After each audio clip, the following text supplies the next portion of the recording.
नमस्कार ओडिया किचन रे आपण मानक अनेक अनेक स्वागत। मुझे प्रथम चुना माछ को बाछि नहीं लुण हलदी दे भल भाव गोले नौची। पाखापाखि आमर 3-4 प्रकार चुना माछ मिक्स चुना माछ अच्छे 300 ग्राम पाखापाखि। आपको भल भाव गोले नेबी। आमे बनैबा आज चुना माछर बेसर।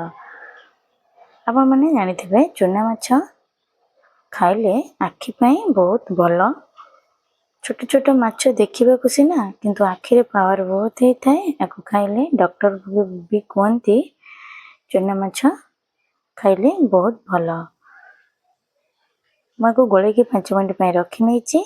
एबे बेसर मुझे 4 ରୁ 5टा सुखिला लंका गोटे रसुण को छड़े नहीं। हाफ चामच जीरा हाफ चामच कला सोरिष गोटे मीडियम साइज रा पियाज को काटी नहीं। आपको आम एबे बाटी नवा।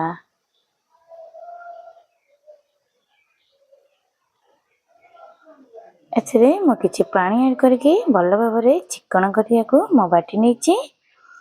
प्रथम ही मो गैस रे गोटे कड़ाई बसैतिली।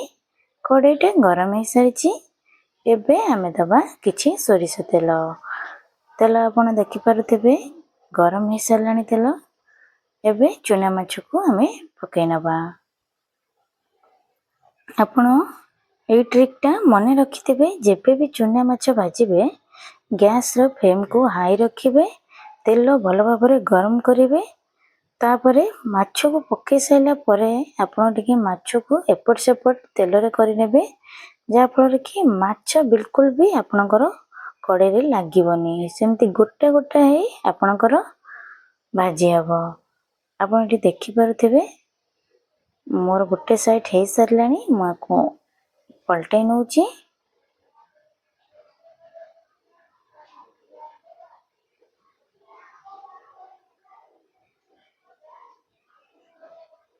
आपण आम रेसिपी वीडियो आपनको केमिति लागुची प्रथम शेष जाए देखंतु। जदि मोर ए रेसिपी वीडियो भल लगुची ताले निहाती भाबे गोटे सब्सक्राइब करंतु। पाखरे थिबा बेल आइकन को प्रेस करंतु। मु जे वीडियो पोस्ट करिबे सर्वप्रथम आपण पाखକୁ नोटिफिकेशन जीवो। आपण ताको देखि परिबे। निहाती भाबे जल्दी जल्दी जाई गोटे सब्सक्राइब करि नियंतु।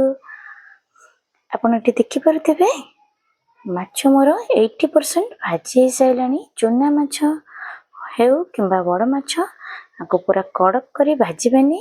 आको 80% ही भाजीबे। 20% आको टिके कंचा रहिबा को देबे। माछर स्वादटा भल लागिबो। पूरा कड़क करी भाजिले माछटी भल लागिबोनी। एठी आपण देखि पारुथिबे मोर माछ मु 300 ग्राम रो माछ मु सब भाजी नेछि। एठी सेम कड़ाई रे मु आउ किछि तेल दे मसला नहीं। अबे हमें मसला कषिबा को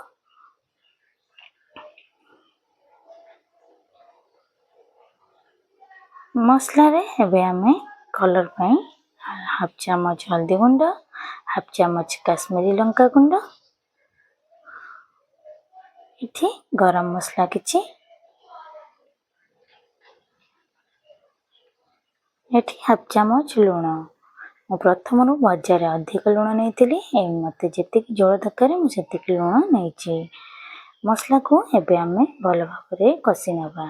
आपण एठी मने रखिथिबे सोरिष मसला को आपण बेसी टिके कषिबेनी। मसला रे 60% कषि नेबे। अधिक कषि नेले सोरिष मसला पिता है जीवो। एठी चुना माछ माने निहाती भाबे आंबुल देबे। मु एठी आंबुल को प्रथम बेदे नैतिली। एठी आंबुल देले चुना माछर स्वाद टिके आउरी बढ़ी जाई थाए। यदि आपण पाखरे आंबुल नाही तो आपण टमाटर एठी यूज करि परिबे। आपण एठी देखि परथिबे मोर 60% मसला कुक हे सारिछि। एबे मते जेतिके झोल दरकार मु सेतिके पानी नेछि। चुना माछ रे तो बेसी पानी देई हबनी। जेतिके हमको दरकार हल्का लतपत करिया को सेतिके ही नबा। एबे माछ को सब पकै नबा। आंखु 2 मिनट 3 मिनट पाई हाई फ्लेम रे फुटाई नबा।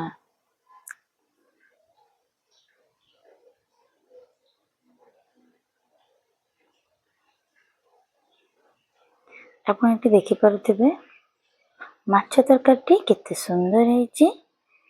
এইଭଳି ଚୁନା ମାଛର ବେସର ମୋ ଷ୍ଟାଇଲରେ ବନେଇକି ଖାଆନ୍ତୁ, ଦେଖିବେ ରୁଟି, ପିଠା, ପରଟା ସବୁଥିରେ ଜମିଯିବ। ଗରମ ଭାତ ବି ଖାଇପାରିବେ।